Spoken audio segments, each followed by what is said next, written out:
After a consultation, taking down certain case history points, we always say that we move into the preliminary examination and explanation of what is necessary based upon what the patient has said to you. Now this shows that you have been listening, you see, and is a good way to continue and impress the patient that you listen carefully. Preface some of your remarks, for example, with such as you pointed out, or it's just as you said. Now you use the you attitude to get 100% cooperation from others too. When you want others to help you and go all out, you must ask for their ideas as well as for their brawn. Make the other person feel that your problem is his problem. Use the principle of multiple management. Give each member of the team a voice in how the team is to operate. When you want someone to do you a favor, make him a member of your team.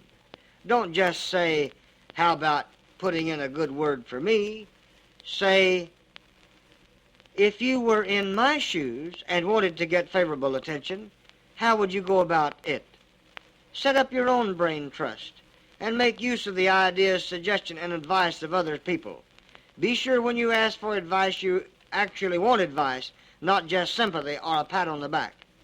For example, about asking for advice, a good way to stimulate referrals is to say to a patient, you know, Mr. Smith, so many people who have back conditions such as yours and who work at plants such as where you work could get such wonderful response from chiropractic, but do not know anything about chiropractic. How would you suggest we go about letting all the people out where you work know about chiropractic and what it can do for back conditions such as yours? You see, this is a subtle way to move into the stimulation of referrals. I suggest that you make it a point to apply these rules and this record for 1 week in your home, in your office, in your club, and keep a record of the results you obtain. You should be very pleasantly surprised. Remember the you attitude. Say you, not I. The best way to impress another is to let him know by your actions that you are impressed by him. This is the you attitude.